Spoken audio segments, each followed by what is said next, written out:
Yo creo que hay dos niveles de análisis. Hay un análisis que corresponde a los cambios que siempre se van transformando o que se van presentando en la sociedad, ¿no? Y desde ese punto de vista es indudable que el Chile que conocemos hoy día no es el Chile de 1960, menos el de 1910 o el de 1860. Cada una de estas etapas ha tenido sus principales perfiles. Creo que en términos muy generales, de todas maneras ha significado un cierto desarrollo hacia adelante, que hoy día Chile como sociedad, desde un punto de vista general, está mejor posesionado que anteriormente. Y que por lo tanto hemos tenido ciertas posibilidades que son positivas. Pero la otra mirada, el otro nivel de análisis, es un nivel bastante menos, yo no sé si positivo es la palabra, pero bastante menos optimista, en términos de que de todas maneras, como estructura formal, nuestra economía es esencialmente la misma que teníamos en las últimas décadas del periodo colonial, durante el siglo XIX y a lo largo del siglo XX. Es decir, somos un país exportador de materias primas, fundamentalmente cobre, sin una elaboración interna, fundamentalmente en términos de materia bruta, por lo tanto sin valor agregado de lo que exportamos, y eso significa que seguimos, como antes, dependiendo muy fuertemente de las oscilaciones del mercado mundial. La diferencia es que en el siglo XVIII vendíamos cobre a España o enviábamos cobre a España, que en el siglo XIX lo hacíamos a Inglaterra, que durante parte importante del siglo XX a Estados Unidos y que hoy día lo hacemos a China. Pero seguimos exportando cobre y eso nos limita en términos de que no hemos encontrado aún el proyecto, el cambio esencial que nos permita efectivamente tener una economía más diversificada, más madura y más competente.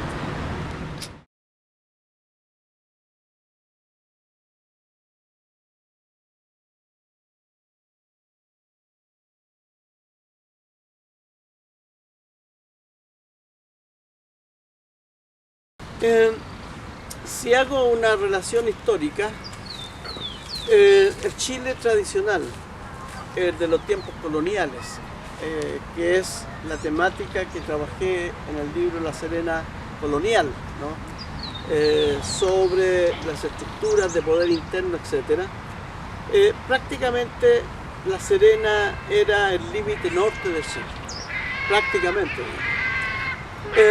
Y por lo tanto, sus posibilidades de desarrollo estaban fuertemente motivadas por la minería ya a fines del siglo XVIII. Antes, a fines del siglo XVII incluso, había estado motivada por una fuerte exportación de cereales, ¿no? Hacia el Perú, a consecuencia del terremoto que asoló Perú en 1680 y algo, ¿no? En fin, tenía unas potencialidades muy fuertes. Copiapó siempre ha estado en un lugar intermedio entre La Serena y en lo que fue la expansión territorial de Chile a fines del siglo XIX y que se ha centrado fundamentalmente en Antofagasta, independientemente del papel relevante que juegan Iquique, que juega Arica, etcétera, etcétera. Si uno piensa, La Serena por una parte, Antofagasta por otra, Antofagasta ha dominado la economía esta suprarregional en las últimas décadas. Y el papel de Copiapó ha sido, desgraciadamente, como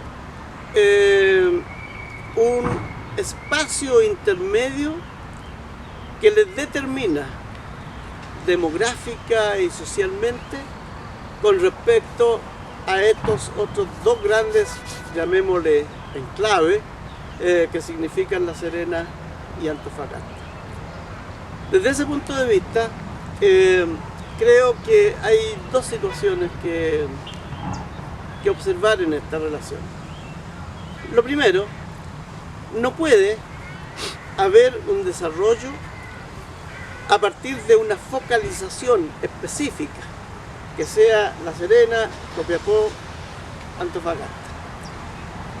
Entre otras cosas porque las características esenciales son más o menos las mismas. Por lo tanto, la división político-administrativa ha entorpecido el desarrollo de estos tres focos. Me parece a mí que en una funcionalidad de mayor conjunto de estos tres centros, la situación de una suprarregión, de una gran región, sería mucho más favorable. Copiapó tiene potenciales que están, como he dicho, muy focalizados, pero esos potenciales, unidos a los potenciales de La Serena, unidos a los potenciales de Antofagasta, podrían hacer un gran espacio productivo de alta intensidad con una población más permanente, además con la posibilidad de aumentar esa carga demográfica, llenar espacios que existen y fundamentalmente a través de los valles existentes y de las potencialidades que existen en esos valles, poder entonces combinar mucho más adecuadamente las actividades mineras con las actividades agrícolas. Nosotros tenemos hoy día una inmigración muy significativa. Pienso que en el siglo XIX, en 1850, como también sucedió en la década de 1940, de lo cual Copiapó precisamente fue uno de los espacios, entre comillas, privilegiados. La gente que estaba llegando a través de políticas oficiales fue orientada hacia estos espacios con ayuda estatal, en algunos casos, y en la mayoría en realidad, con mucho esfuerzo de estas personas, pero que supieron y pudieron convertir el desierto en situaciones, en superficies arables, sacaron productos agrícolas donde no había posibilidad de hacerlo, en realidad transformaron el paisaje. Me parece a mí que una política de conjunto podría ser mucho más oficiosa que estas disputas entre gobiernos, entre gobernaciones, entre autoridades locales, ¿verdad?, etcétera, que cada cual trata de conseguir los mayores beneficios para sus intereses y para sus localidades, y sin pensar que aquí se trata de una situación mucho más global.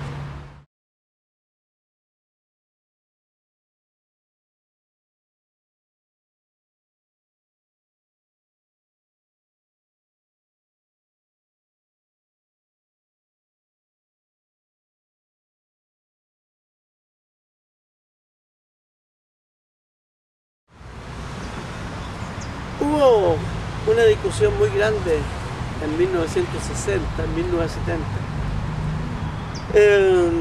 que fue impulsada a través de lo que se llamó la teoría de la dependencia, y también del imperialismo, en que lo que se sostenía era de que lo que había sucedido con las nacientes repúblicas había sido una especie de traición de los padres de la patria, en el sentido de que en definitiva se habían creado nuevos estados, pero que no se habían desvinculado las antiguas dependencias, y que por ende lo que había sucedido había sido simplemente de cambiar de foco de la dependencia, pasando en ese momento de España a Inglaterra.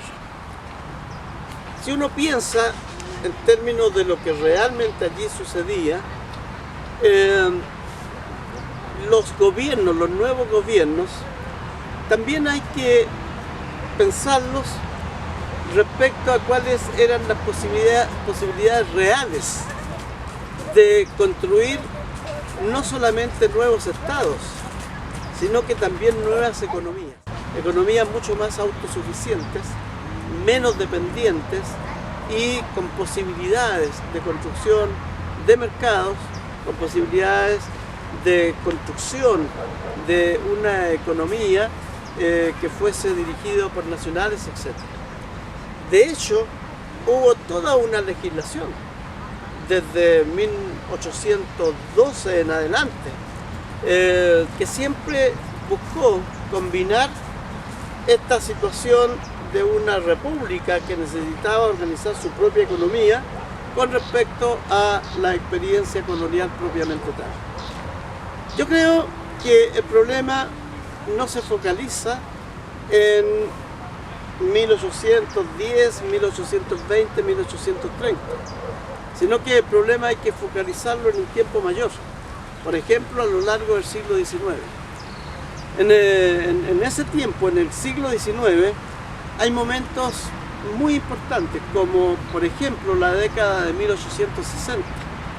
Entre 1860 y 1873, el crecimiento económico del país fue muy grande. Eso permitió una modernización también muy importante, pero sin transformaciones sociales, sin cambiar la esencia, la orientación de los grupos sociales, sin tener la visión de poder aprovechar, ¿no? Este crecimiento que llegaba, estos nuevos impuestos que entraban por el aumento de las exportaciones de cobre, etcétera, etcétera. Y en definitiva, entonces, lo que sucede es que fue un tiempo ganado en un momento por un sector social, pero desaprovechado en términos sociales. Entonces, creo que en términos económicos, fundamentalmente, el análisis no tiene que ir en espacios cortos, porque además el crecimiento económico en todas partes es siempre un crecimiento económico inestable, que de repente crece, desciende, vuelve a crecer, etcétera, siempre está en movimiento. En cambio, lo que en las experiencias más exitosas ha significado transformaciones verdaderas tiene que ver con lo que llamamos, ¿no es cierto?, el desarrollo social. Es decir, crecimiento económico para un desarrollo social. Eso no se podía observar ni podríamos exigirle a quienes dirigieron el país durante 10 años, entre 1820 y 1830, que lo produjeran. Pero sí lo podemos pensar, reflexionar y también sacar nuestras conclusiones en un tiempo más largo, como el que estoy señalando, por ejemplo. No solamente para el siglo XIX, también en el siglo XX han existido momentos de crecimientos económicos bastante interesantes, pero igualmente con carencia en términos de las transformaciones sociales. En los últimos años, el Estado chileno, como los estados latinoamericanos en general, son muy ricos respecto a cómo lo eran hace 50 años atrás. Y al parecer, esta potencialidad que observamos hoy día, por lo menos hasta el momento, tampoco está produciendo una transformación social de base. Esperamos equivocarnos, pero al parecer la situación está lejos de resolverse.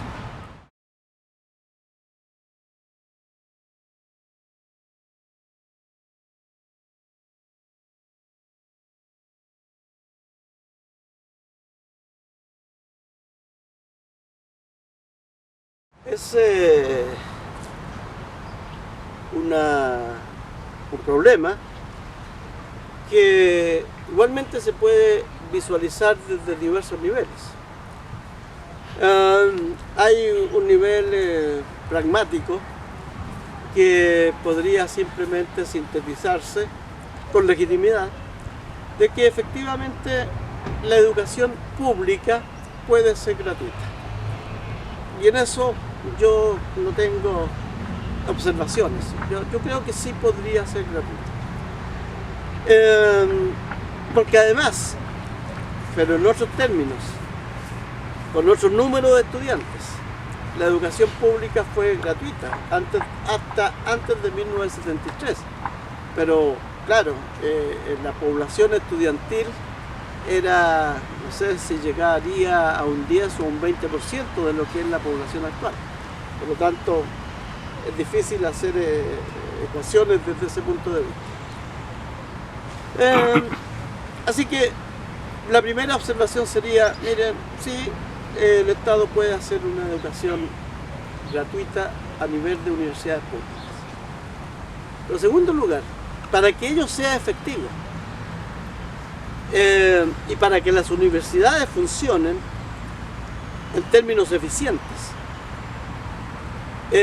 la selección de los estudiantes, yo creo que este es el error que se ha caído reiteradamente y que ha sido no denunciado, sino que ha sido pensado en Estados Unidos, en Europa, en muchas partes, ¿no? Ha sido el que la capacidad intelectual no es igual a los condicionamientos socioeconómicos. Por lo tanto, lo que ocurre acá es que para comenzar a pensar en un sistema educacional más igualitario, que sea efectivamente abierto a dar oportunidades reales a un mayor número de personas, que no solamente ingresen a la universidad, sino que además permanezcan dentro de la universidad, los primeros pasos que debieron darse debieran haber sido para transformar la educación básica y la educación media, para hacerlas efectivamente de mejor calidad.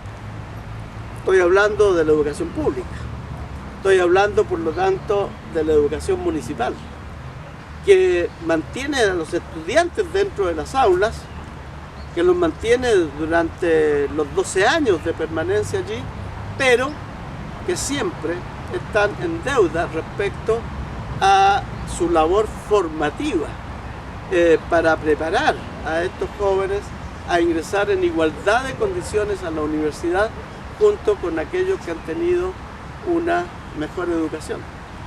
En consecuencia, ¿qué es lo que ha sucedido? ¿Qué es lo que reclaman los rectores? Entre otras cosas, es que la ley es una ley muy ajustada y muy restrictiva en términos de las condicionantes que significan que opere la gratuidad.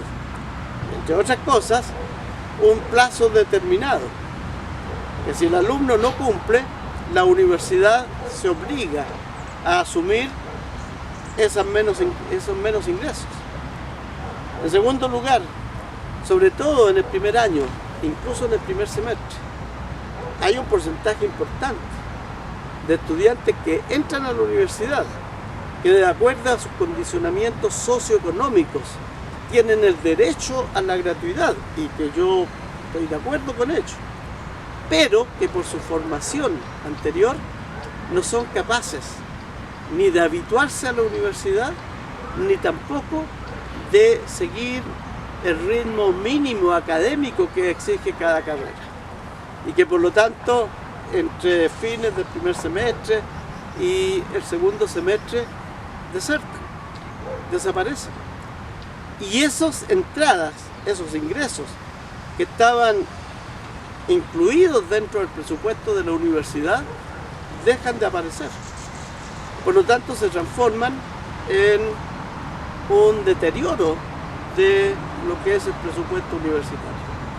Entonces, reflexionando sobre este problema y volviendo a subrayar que a mí me parece que estudiantes que tienen las capacidades intelectuales para seguir estudios superiores y que no tienen recursos económicos para hacerlo, debieran tener y deben tener espacios dentro de las universidades públicas.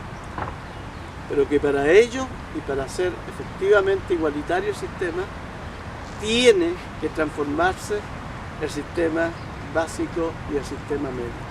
La educación tiene que comenzar a transformar una mentalidad estudiantil desde la educación básica, incluso en los sistemas anteriores a la educación básica.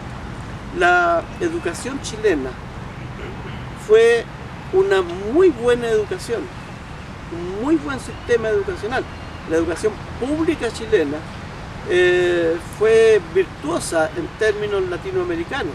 Yo soy, diría, no quiero decir producto, quiero decir, yo estudié en toda mi educación fue pública absoluta, y tuve una muy buena educación. El problema es por qué perdimos esa educación. El problema es por qué la educación simplemente bajó sus niveles a extremos. Por una parte está el paso de la educación a los sistemas municipales, pero creo que no es todo eso, es más que eso. Y es una pregunta que hay que retomar y hay que volver a insistir en que por allí tenemos que partir.